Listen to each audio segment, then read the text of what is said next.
Hello and welcome to Newsfeed, your daily dose of what people are talking about online, from news stories to what's trending. What a way to start the new year. It's only the second week, but we've already got a glimpse of what the future is going to look like. Virtual reality, artificial intelligence, new gaming systems, and next-generation home gadgets. All on the show at one of the busiest and biggest tech events of the year, the Consumer Electronics Show. It is where companies showcase their brand new wares. There was a lot on the show this year, and our Yunus Paksoy was in Las Vegas to take a journey into tomorrow's world. This is a fridge that changes color. You have these applications that you will have on your phone once you get the fridge. You can manage everything through here. You can play music. It's a Bluetooth speaker. It's very spacious. So you have craft ice, express freeze speakers. So voice assistant, so you can connect also with Alexa. Two separate freezers, when you can customize your temperature in each one.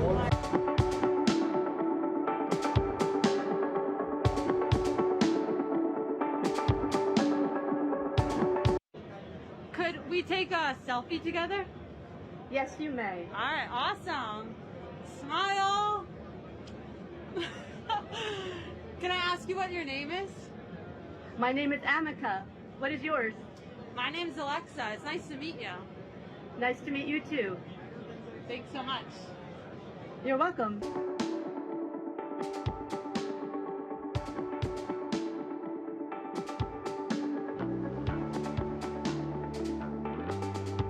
This year, for the first time ever, Roland is rolling out their new hardware, which is geared towards gamers. It is the Roland Bridgecast. It is a wonderful dual bus audio mixer, which feeds in 4 channels and outputs 3, and is able to seamlessly mix everything, all your different audio channels that you need for your stream. Well, when it comes to the future, imagination is the limit. Here are some of the weirdest innovations that have caught netizens' attention so far. Want to see some weird stuff from CES? Here's a RoboCat that can follow you around and display stuff. This chess set moves by itself, which is really cool and lets you play a physical game with someone who's not actually there. This PC mod adds holograms to your computer without obstructing the view of your components inside. And here's a VR haptic roller coaster simulator. I like how they added all these fans to simulate the airflow. And over here's a nearly 360-degree holographic display, which from the side you can just look right through. Bugatti makes electric scooters? Huh. But perhaps the weirdest thing I've seen here is the cable management at some of these booths. They all look interesting and fun, but would you use them in your daily life? Let's take a look at some gadgets that may not make the grade. Here are 4 things I saw at the biggest tech show in the world that I just don't think we need. Number 1, a hologram aquarium. It's just not the same as looking at real fish. Number 2, LG is bringing these cases for your shoes that will store them at the perfect temperature. Number 3 is this robot that can deliver your drink to you over humps in your house. Okay, and number 4 is in-car karaoke singing machine that will like deck out your vehicle with lights and karaoke. I'm not sure I want to hear my friends sing, or they shouldn't hear me sing. I don't know. Did Brazil just have its own Capitol Hill moment? Supporters of far-right President Jair Bolsonaro stormed the Congress and other government buildings in Brasilia with claims that the presidential election was stolen from him. Sounds a lot like the attack on the U.S. Capitol Hill on January 6 in 2021, right? Remember those scenes when supporters of Donald Trump stormed the building after his defeat in the 2020 presidential election. Bolsonaro is a self-confessed admirer of Trump, so much so that he's called the Trump of the tropics. President Luiz Lula da Silva has vowed to punish supporters of the attack. His nemesis, Bolsonaro, posted a message on social media calling for peace, much the way Donald Trump did. He says he respects the Constitution and laws and dismissed Lula's accusations. Mass protests rocked the Brazilian capital on Sunday, catching local police by surprise as protesters forced their way into the Brazilian Congress and presidential palace. Now, the actions of the protesters were celebrated on social media by some supporters of former President Trump, who believed that the Brazilian election was stolen. It was, of course, a similar sentiment regarding the outcome of the U.S. presidential election in 2020 that drove pro-Trump protesters to force their way into the American Congress on January 6, 2021.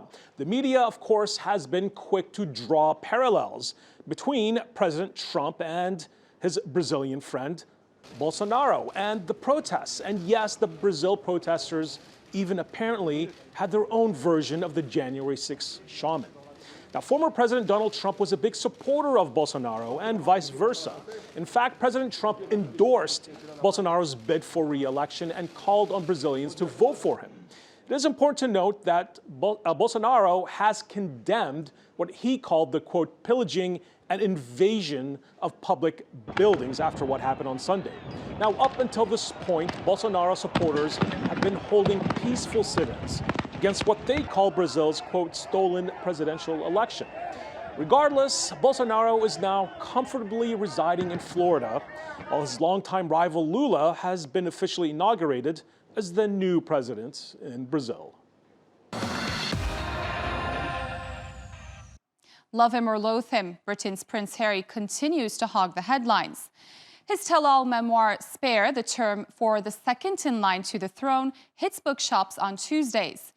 In interviews ahead of the launch, there was plenty of shade being thrown around. The Duke of Sussex again spoke about the palace's failure to protect him and wife Meghan. He's called his stepmom Camilla a villain who planted stories in the press. He regrets the strained relationship with his father, the king, and his brother William, though did reveal a time when they got physical. Harry revealed how he still misses his mother Diana and how she would have felt about the once close siblings. What was different here was this level of frustration. And I talk about the red mist that I had for so many years, and I saw this red mist in him.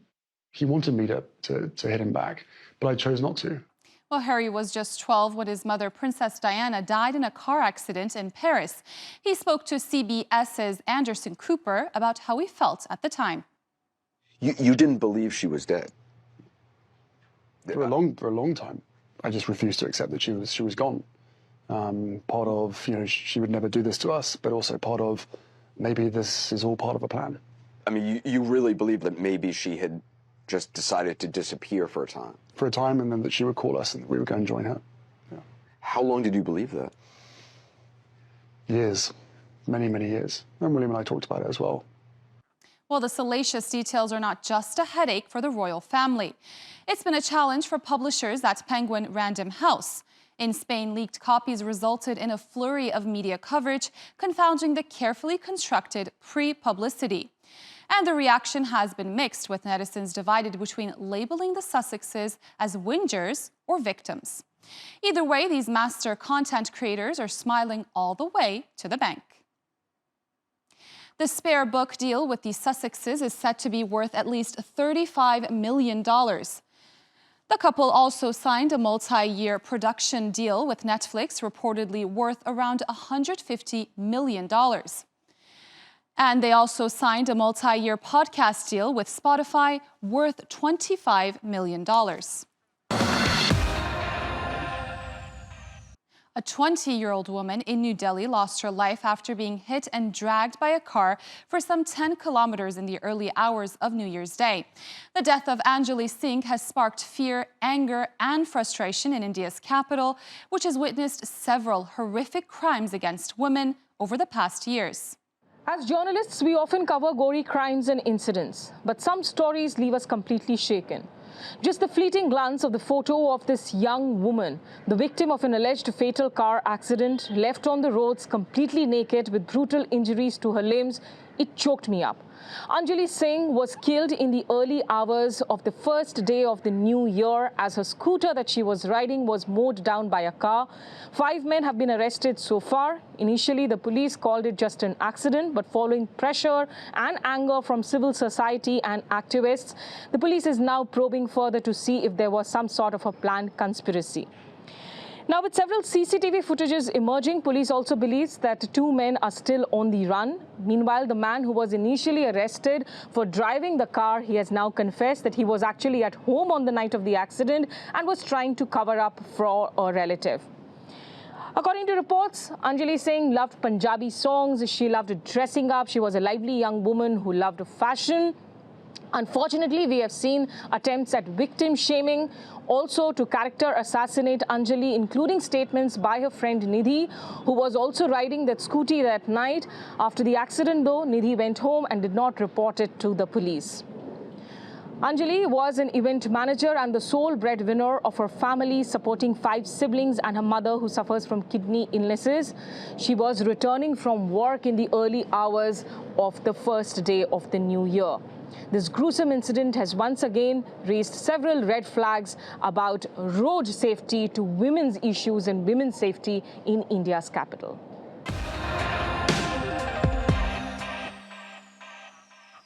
All right, on to what's trending. It's the second week of the year, and have you kept your New Year's resolutions? One luxury fitness club in New York decided to close its doors to wannabe members determined to fight the flab in 2023. New Year's resolutions. Many of us make them and many of us break them. Lots of us start off the new year with good intentions, go to the gym, get fitter, get healthier. Some of us take a walk, take a yoga class, or hit the gym. But one gym in New York made that pretty difficult and didn't allow memberships to start on New Year's Day, and that sparked heated reactions across social media. Equinox Gym, best known as a luxury workout spot with celebrity clientele, shocked would-be clients when they applied for a gym membership on Sunday, sending back a rejection message that stated the gym would not be accepting memberships that day, saying the company, quote, doesn't speak January, and that lives don't start at the beginning of the year. The message appeared to be a dig at fitness-related New Year's resolutions, which have a bad rap for starting strong before slowly dissipating. Not surprisingly, it was soon trending on social media.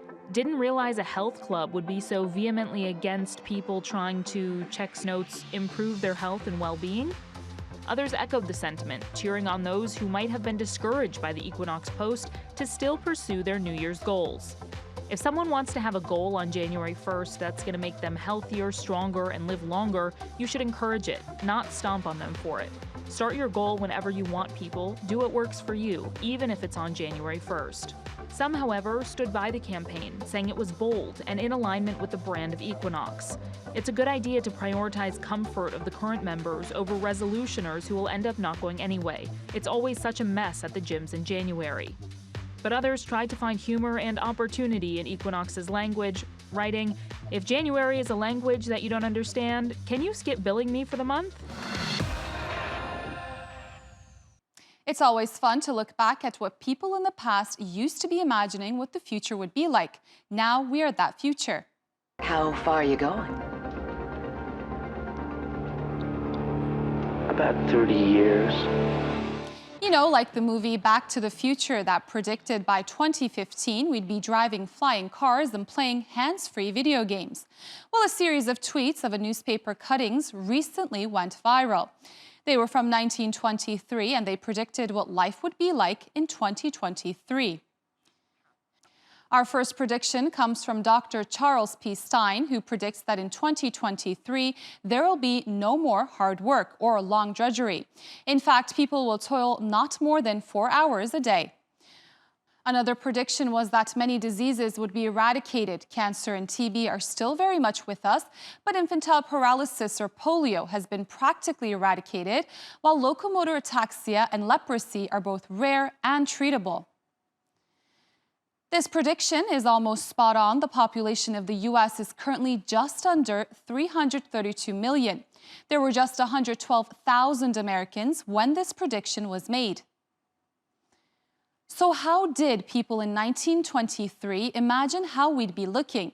This prediction says women will be shaving their heads and men will be wearing curls. The man perm has thankfully been and gone. Think 1980s, and women may find it the height of style to blacken their teeth. Well, thankfully, we haven't started doing that, maybe in another 100 years. That's it for us. Find Newsfeed on YouTube, where you can also subscribe to our channel. Bye and see you tomorrow.